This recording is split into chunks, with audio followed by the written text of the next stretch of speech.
केरल की राजधानी थिरुवनंतपुरम के पूर्वी किले के प्राचीरों में छिपा है एक ऐसा देवालय जिसके बारे में कहा जाता है कि यह सिर्फ एक मंदिर नहीं, ये एक जीवित रहस्य है। यह है श्री पद्मनाभ स्वामी मंदिर, दुनिया के सबसे प्राचीन, सबसे समृद्ध और सबसे रहस्यमयी विष्णु मंदिरों में से एक। कथाओं के अनुसार सदियों पहले एक महान संत हुआ करते थे, विल्वमंगलम स्वामीयर। एक दिन उनके आश्रम में एक अद्भुत बालक खेलने आया, अत्यंत प्रकाशमान, जिसकी आंखों में एक प्राचीन गहराई सी थी। बालक रोज खेलने आने लगा। विल्वमंगलम भी उससे एक अपनापन महसूस करने लगे। एक दिन गलती से गुस्से में आकर विल्वमंगलम ने बालक को डांट दिया। बालक मुस्कुराकर बोला, ऋषिवर, तुम मुझे पहचान नहीं पाए। क्षण भर में वह दिव्य प्रकाश में बदल गया और विल्वमंगलम समझ गए कि वे स्वयं श्री हरि ही थे।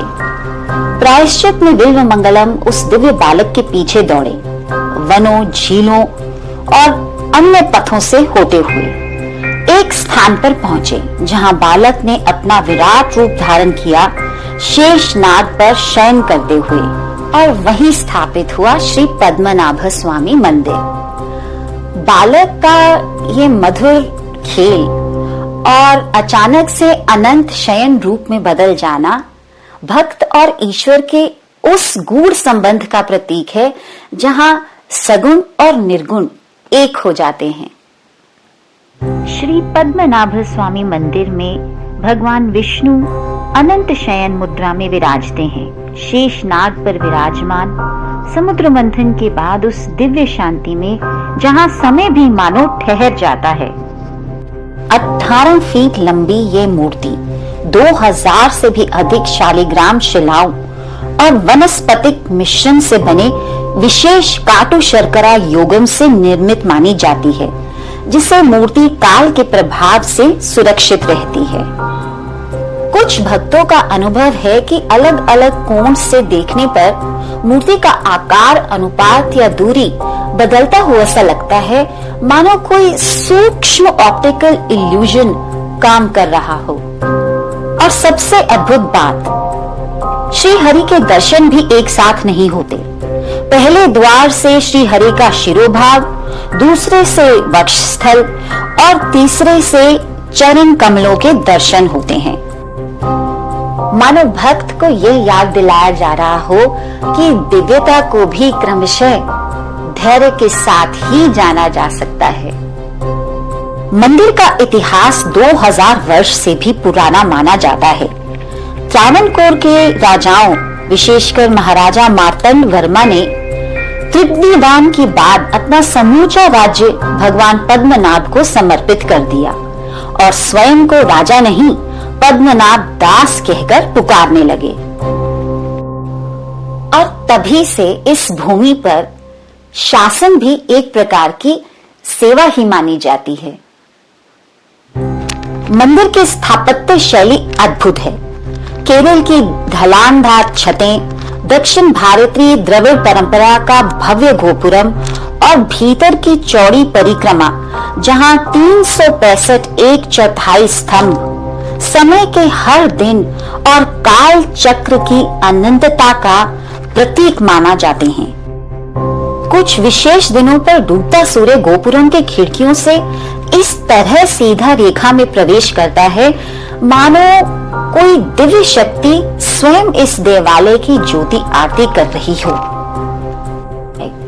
लेकिन मंदिर का असली रहस्य है इसके तय खानों में, वो गहरे अंधकारमयी कल्लरा जिन्हें आज दुनिया पद्मनाभ स्वामी टेम्पल वॉल्ट्स के नाम से जानती है। 2011 में जब कुछ तहखाने खोले गए तो भीतर से निकली ऐसी संपदा जिसकी कल्पना भी असंभव है। खुले हुए कक्षों से निकले स्वर्ण सिंहासन, रत्न मुकुट, सोने के नारियल, प्राचीन स्वर्ण मूर्तियां और विदेशी सिक्के, इस इस बात की ओर संकेत करते हैं कि सदियों तक राजाओं, व्यापारियों और भक्तों ने यहाँ भगवान को प्रत्यक्ष रूप से दान चढ़ाया। इस खजाने के डिजाइन और शिल्प में ग्रीक, रोमन, वेनिशियन, अरब और स्थानीय शैलियों का मिश्रण दिखना भी अपने आप में रहस्यमय सांस्कृतिक संवाद को उजागर करता है। पर सबसे रहस्यमय है कक्ष बी या वॉल्ट बी, जो आज भी बंद है। कक्ष बी के दरवाजे पर हैंडल या ताला नहीं, सिर्फ सर्पों की जटिल नक्काशी वाले पत्थर के पैनल हैं। लोक कथाओं के अनुसार इसे नाग बंधन या सर्प मंत्र के साथ सील किया गया है और इसे केवल महामंत्र, विशेषकर गरुड़ मंत्र के सही जप और उच्चारण के साथ और देवी की अनुमति के साथ ही खोला जा सकता है, वरना महान अनिष्ट हो सकता है। इतिहास इस बात का भी गवाह है कि जब जब इस कक्ष को जबरदस्ती खोला गया है तो इसके आसपास सांपों के झुंड दिखाई दिए या ऐसी अद्भुत घटनाएं हुई कि सभी प्रयासों को बीच में ही रोकना पड़ता है।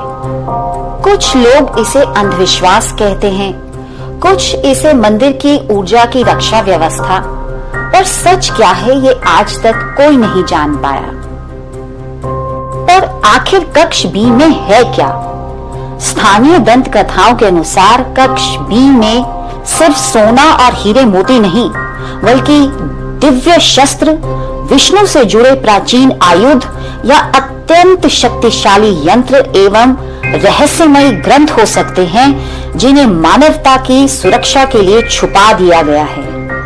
कुछ परंपराएं इसे ब्रह्मा का सीक्रेट चेंबर भी कहती हैं, जहां ऐसे रहस्य हैं जिन्हें वर्तमान युग देख ही नहीं सकता।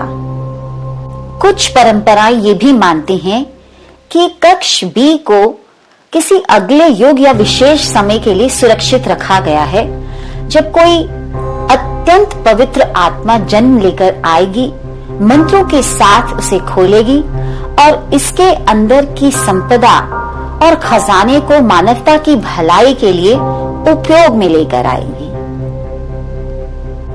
कई श्रद्धालु और पुजारी बताते हैं कि कई बार इन तहखानों के पास उन्हें किसी अदृश्य उपस्थिति, हल्की रोशनी या अनजानी ध्वनियों का अनुभव हुआ, जैसे कोई अदृश्य रक्षक लगातार इन तहखानों का पहरा दे रहा हो। इसीलिए मंदिर में नियमित रूप से विशेष सुरक्षा यज्ञ और शांति पाठ किए जाते हैं, ताकि वह अदृश्य संरक्षण सक्रिय रहे। स्थानीय मान्यता है कि जब जब रावण को राज्य पर संकट आया, मंदिर में विशेष प्रार्थनाओं के बाद अप्रत्याशित समाधान मिले, मानो कोई अदृश्य शक्ति हमेशा सक्रिय हो। और शायद यही कारण है कि पद्मनाभ स्वामी मंदिर को खजाने का मंदिर कहने से पहले लोग उसे एक जीवित रहस्य कहते हैं, क्योंकि यहाँ जो छुपा है वो सिर्फ स्वर्ण और हीरे मोती नहीं, बल्कि एक अज्ञात शक्ति है जो सदियों से इस भूमि में मौन रहकर धड़क रही है। यहाँ हर त्योहार, हर दीप, हर शंखनाद पुराने समय की परतें खोलता है। कहीं त्रावणकोर के राजाओं की समर्पण भावना, कहीं समुद्र और वर्षा से जूझती फिर भी अटल खड़ी प्राचीन दीवारें।